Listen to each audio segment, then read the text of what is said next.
hatid sa inyo ng MX3. Mag MX3 araw-araw para MXtraordinary. Paalala, bumili lamang ng MX3 products sa mga lehitimong drugstores nationwide. Iwasan ang bumili online liban kung sa MX3 website www.mx3.ph. Get the best with Petron.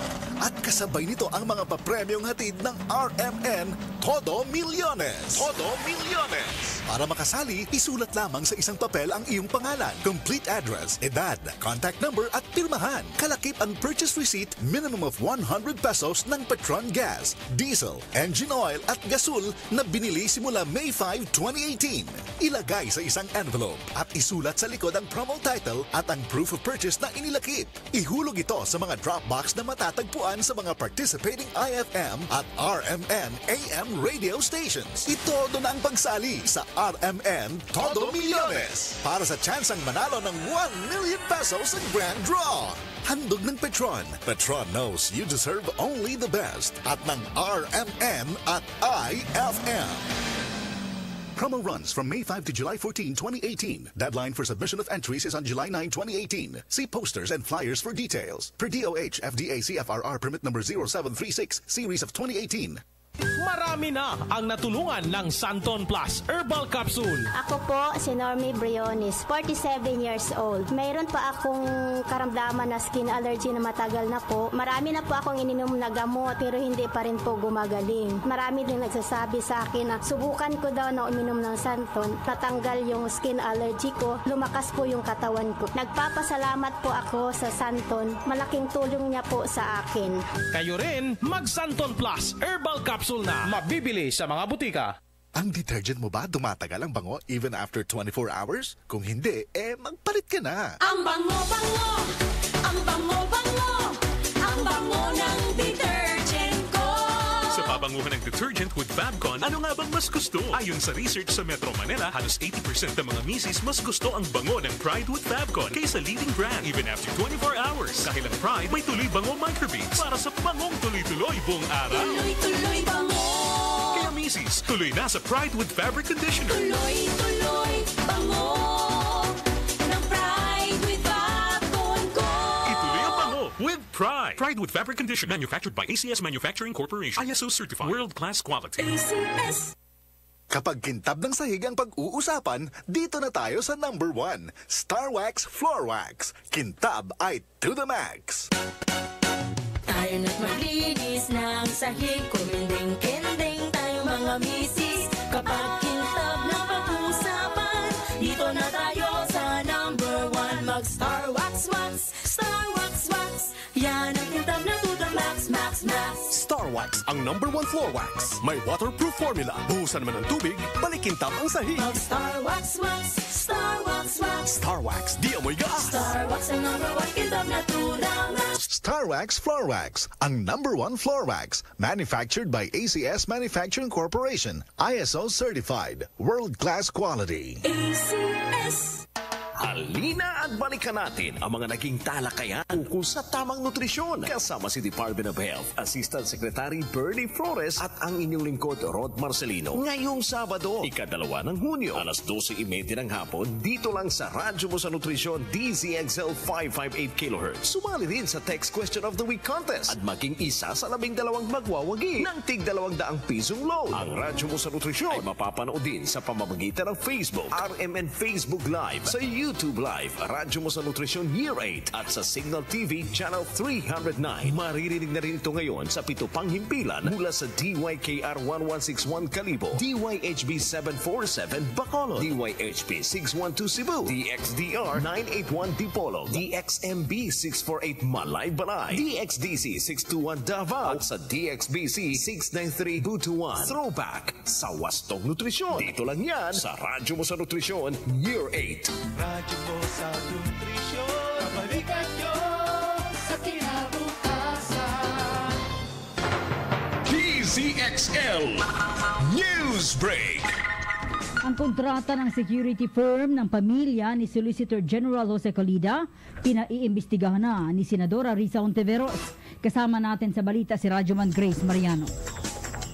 Inihain ngayon ni Senator Risa Ontiveros ang Senate Resolution number 760 na nagsusulong ng investigasyon kaugnay sa umani 150 million pesos na halaga ng kontrata sa gobyerno na nakuha ng security firm na pag-aari ng pamilya ni Solicitor General Jose Calida. Inaatasan sa resolusyon ni Ontiveros na magsagawa ng pagdinig ang Committee on Civil Service and Government Reorganization na pinamumunuan ni Senator Antonio Trillanes IV. Tinukoy sa resolusyon ang nakasaad sa Article 7, Section 13 ng 1987 Constitution na ang Pangulo at iba pang opisyal ng ehekutibo ay hindi dapat maging parte ng anumang negosyo o kontrata sa gobyerno. Diin ni Ontiveros malinaw na may irregularidad na naganap at conflict of interest. Makaraang aminin umano mismo ni Calida na hindi pa niya nadadivest o nabibitawan ang kanyang interest sa nabanggit na negosyong pinapatakbo ng kanyang asawa at anak. Para sa DZXL 558, ang radyo mo na extra large.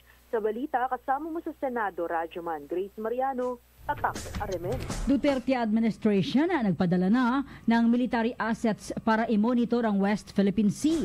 Kasama natin sa balita si Radyoman Silvestre Labay. Tiniyak ni National Security Advisor Hermo Genesis pero na tuloy-tuloy ang ginagawang monitoring sa pamamagitan ng pagpapadala ng military assets malapit sa teritoryo ng Pilipinas upang ma-monitor ang mga galaw ng China sa pinagtatalunang teritoryo ng Pilipinas. Sa ginanap na forum sa Kapihan sa Manila Bay, sinabi ni Esperon na hindi makikipaggera ang Pilipinas sa China dahil ikinokonsidera nito ang pagpasok ng turista sa bansa, trade and commerce at iba pa upang lumago ang ekonomiya ng bansa. Paliwanag ng kalihim na hindi nagtatapos ang relasyon ng China sa usapin ng West Philippine Sea dahil marami pang pinag-uusapan ng dalawang bansa maliban sa usapin ng seguridad. Dagdag pa ni Esperon na sa kasalukuyan ay nag-upgrade sa mga port at airspace facilities ang gobyerno sa Pag-asa Islands dahil kailangan ito sa trade at pangangalaga sa ating mga mangingisda. Giit ni Esperon, ang Department of Foreign Affairs ay ipinapaabot sa pamamagitan ng bilateral consultation mechanism sa pamamagitan ng China at Pilipinas ang issue ng West Philippine Sea.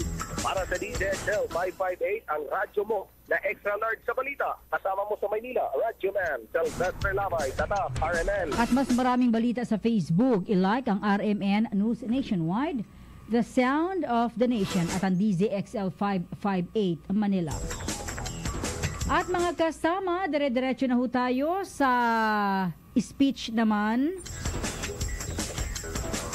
ni Pangulong Rodrigo Duterte. Alamin ho natin live mula sa Palasyo ng Malacanang si Radyoman Raquel Bayan. Radyoman Raquel. Radyoman Lourdes, nandito tayo sa grandstand ng Presidential Security Group para sa ceremony command, chief of command ceremony. Pakinggan natin Y. Dugoy, the incoming group commander Colonel Jose Ariel Niembra and Mrs. Joby Niembra, the officers and men of the Presidential Security Group, men and women of the Armed Forces of the Philippines, the best armed forces in the entire world.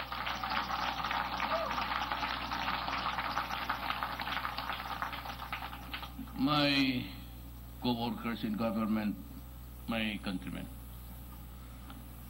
The past 2 years have been trying times for the Filipino people. For the moment I took office, we have actively pursued measures to rid society of its many ills. Our collective efforts have resulted to the successful liberation of Marawi from the clutches of extremist terrorists. We have also strengthened our campaign against illegal drugs, criminality, and corruption. These accomplishments, however, have not come without cost. In the process, lives have been lost and enemies have been made, but throughout this country ordeal, the Presidential Security Group has courageously stood behind me to secure the interest of our country. I stand confident before you today as I perform my duties as your Commander-in-Chief, assured that the PSG shall be loyal not only to one person or family, but only to the Constitution and our most cherished democratic institution. Today is another milestone in the history of the Presidential Security Group as we celebrate Brigadier General Dagoy's successful tour of duty as PSG Commander.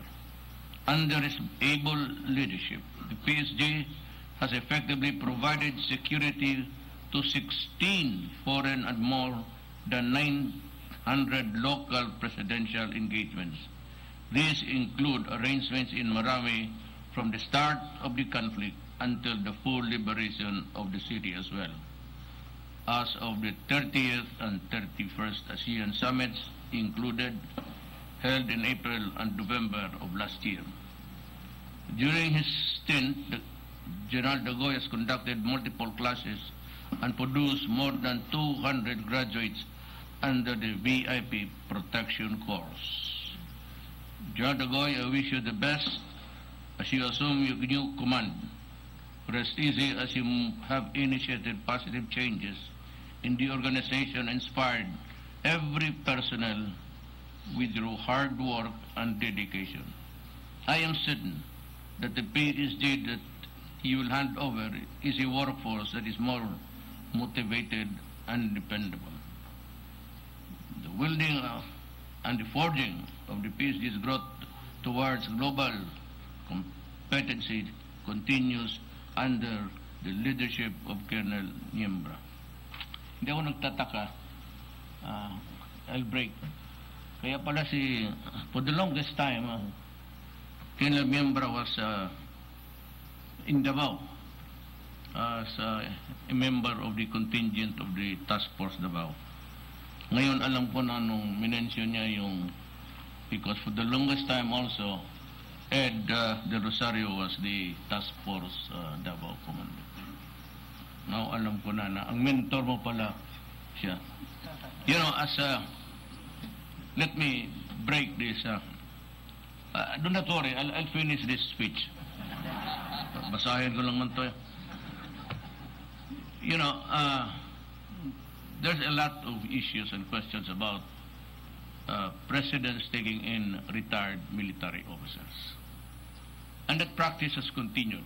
It did not come from me. Other presidents, including President Arroyo, then my predecessor, and me, we have this predilection of engaging the services of ex-military men. Now, I would like to explain it to the public. Kasi yung usually sa bakit military men. I am not trying to degrade the bureaucratic structure of our government. It seems to me that for the last started as a prosecutor, vice mayor, then congressman, back to being mayor. Ang bureaucracy mahirap kausapin. And even the guy in front of you, whether he is really the chief of office or just the ordinary engineer there, he would argue with you endlessly. Hindi pwede yan, dapat this cannot be done. So I have been worried about engaging bureaucracy. For 22 years, I was an executive officer of my community, being mayor for the last 23 years. Hindi naman sa but to the credit of military men. I said, no offense intended. Ang mga military kasi structural and they are always conscious of accomplishments, fulfillment of duty. Not because of any particular loyalty, you work extra hard. We don't need it. It is enough that I know that you love your country, period. Yan lang ang gusto kong malaman. But we have this project, like for example, Marawi, there was this devastation. And we were in a hurry, under pressure, always criticized to no end. And always at the receiving end. During a cabinet meeting, there was this presentation of how Marawi should be rebuilt. And we listened to of course, experts. The problem is the metrics, finance, operation, administrative, down the line. Sabi ko, hanggang dito lang to because of the greed. Pagka maraming tao, everyone would like to just also place his importance there or dip his fingers into other matters. Usually it causes delay. And I do not have to point out, look at the past houses that were constructed for victims, either of flood or fire or other calamity. Nakikita naman ninyo. But this one, I was listening to these guys presenting. Wala ang problema. They were maybe motivated by the best of desires. But the only problem is in a bureaucratic system, if you follow it, you'll get to nowhere. And you'll end up sometimes with a product of corruption. Yan ang nakaproblema sa atin. So there are many things around that you see almost below ang quality, even lower than the worst of standards. And you get, since I am here now, I cannot pass the buck. But sabi ko, let it remain on record that it is still our duty to improve on what has been done. Kaya, yung Marawi started and we were in a cabinet meeting, we were discussing about how to proceed with it. So I was engrossed with so many debates, even among the members, that I said, finally, you forget that. Just last it remained there. And I said, you call for General Eduardo de Rosario. You stayed in Davao, pati si Colonel Membra. Kaya sabi ko, tinawag ko siya, sabi ko, Ed, that is the matrix of how Marawi should be rebuilt. Do it. I'll give you all. Lahat na, administration, financing, and all of these things, ilagay ko sa kamay mo. I'll place it in your hands, on your shoulders, the burden of, I would like houses there. I would like houses built next month. And you have to give me a good number so that I shall go to the people that we have done our duty. And so, he's still there. Now you can take a look at Marawi. He said that according to the standards, well, if you know the Rosario, it is more than just the standard normal to the Philippines. So I'd like to thank him and Nimbra for their love of country and their industry to do what is good for the Republic of the Philippines. So, saludo ako sa mga. Since I got in also, almost, I think, half of the cabinet are now ex-military officers. I took in si Mato because he was assigned there, Colonel Anyo. But no, Colonel Anyo and I never really were, we exchanged pleasantries, but hindi ko siya kilala talaga. You know, when he was introduced to me, or I was introduced to him in the mountains of Pakibato, he hardly smiled. Kaya sabi ko siguro may nalaman ito sa akin. Baka alam niya na it's all politics actually. Those of you guys who were assigned there, it's all politics. You can shake hands with the devil to win a vote. Ganon yan eh. So, totoo yan. I was crossing the ideological borders. And that is why we kind of, I don't know about season, but I'm ready to give him the privilege of coming home. He doesn't have to worry about his safety. I will provide his, I may call on maybe members of his command to protect him. I have provided a small window of 60 days. And if you come home, do not worry about being killed. I will not do that.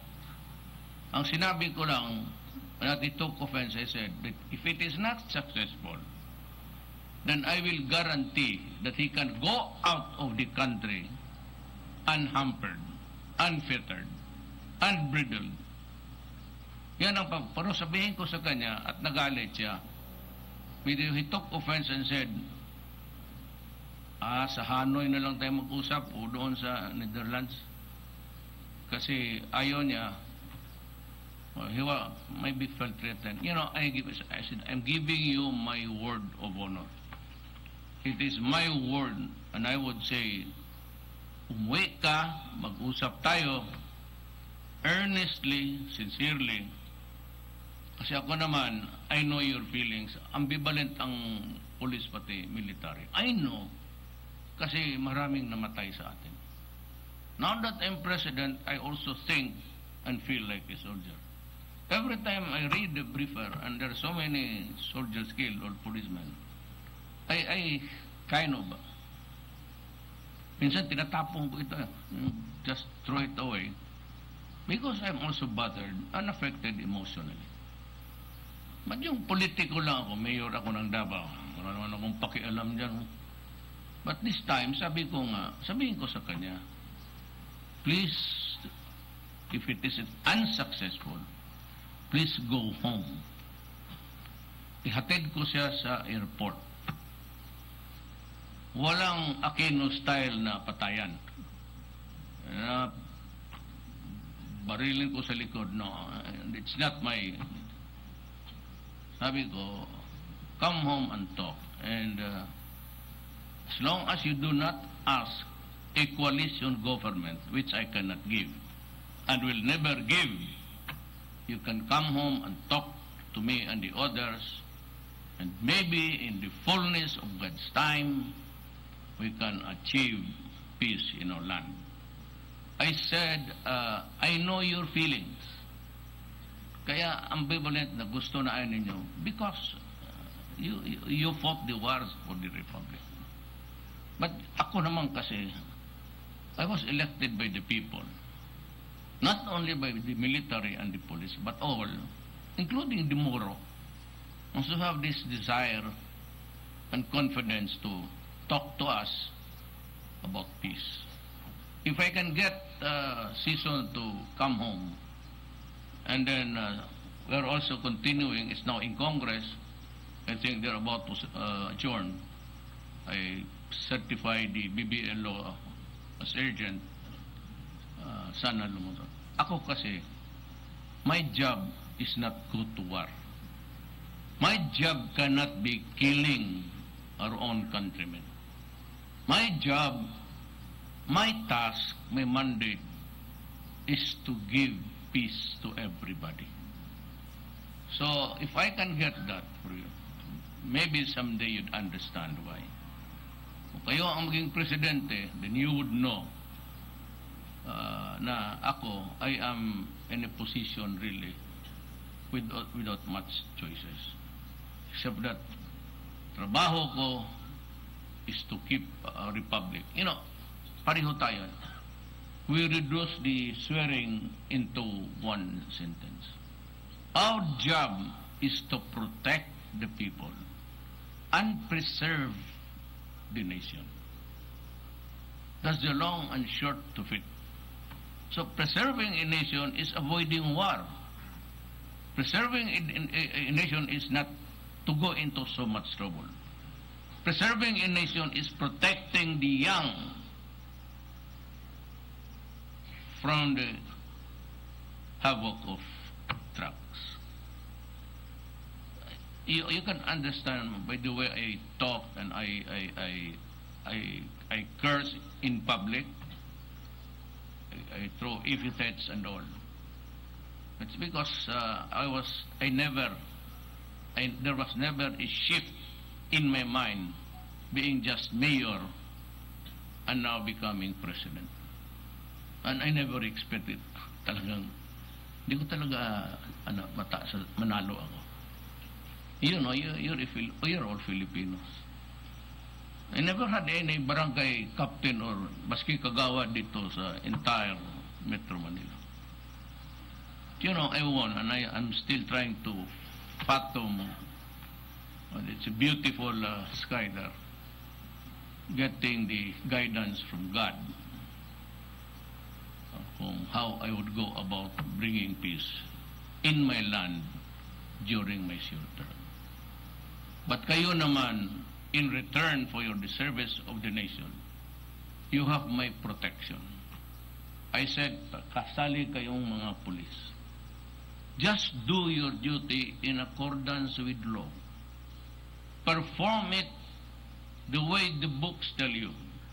Ito naman mga pulis, lahat dyan, even the ordinary beat, dumaan ng 2 years yan. I was once a professor of your criminal,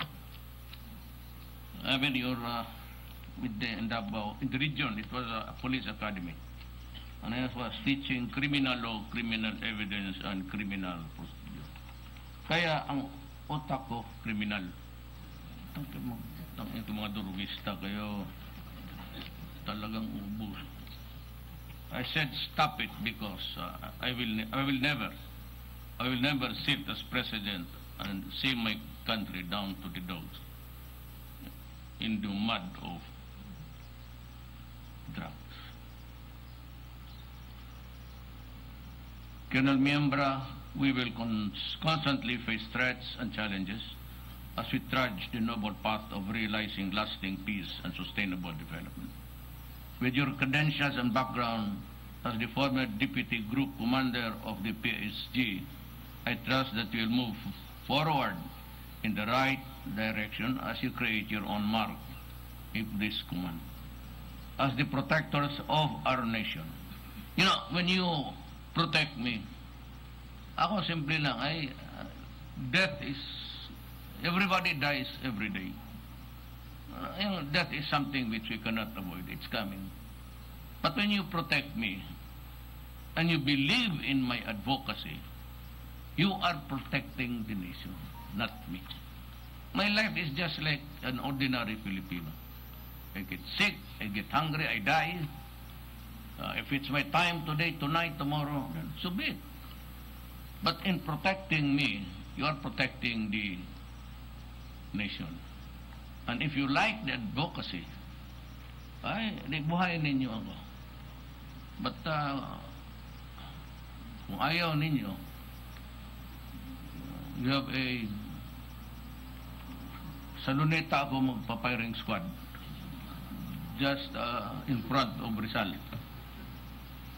And you can die if you are guilty of treason.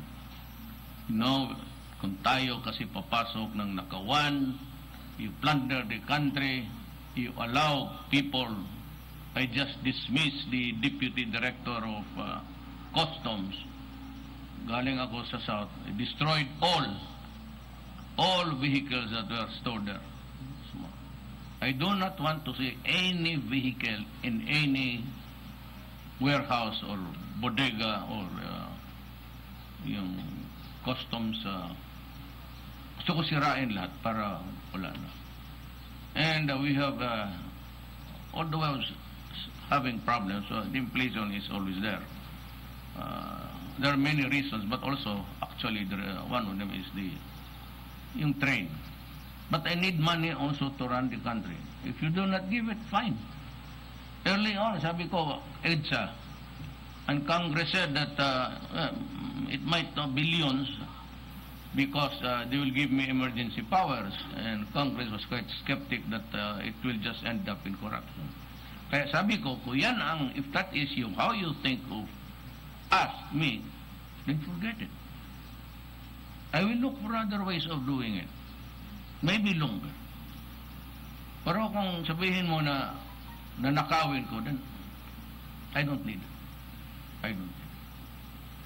Ang sabihin ko lang yan, no transaction of government ever reaches meeting. Hanggang dyan lang yan sa kanila, si Lorenzana, si Anyo, sila Bingbong. Ang nagdagdag sa akin, yung appointments ng government, pati inyo. Kasi sa inyo, pag i-promote mong isa, promote lahat. Ang haba. So, ganun yan eh.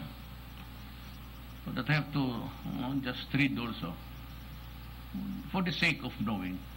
So that's about it. So yan ang... We will maybe reach a modest improvement. I do not see any fantastic happening. But with the limited resources of our country, marami naman tumutulong. I said a modest improvement of what we have now would be okay. It's sunset time.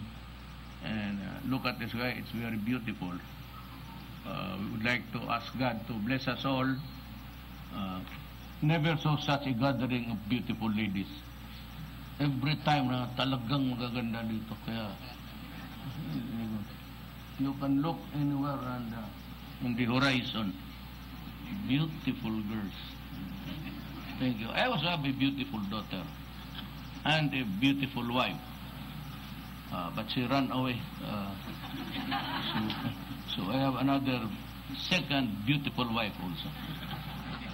So with that, maraming salamat sa serbisyo ninyo. And I said, do not worry, I'll be there. I'm giving you a hospital. It's going to be complete. You will have the barrack. It's a high pressure chamber. Yung nagdadive na may bench, magkaroon ng too early to go up, that's a barrack, but it helps in healing the wound. If you are flown on time, I told Secretary Lorenzana, yung aeroplano ko, yung the jet, sabi ko, the passenger type, sabi ko, give me a computation. I will just maybe send it to Singapore to have its engines changed. And I said, I'm giving it to you.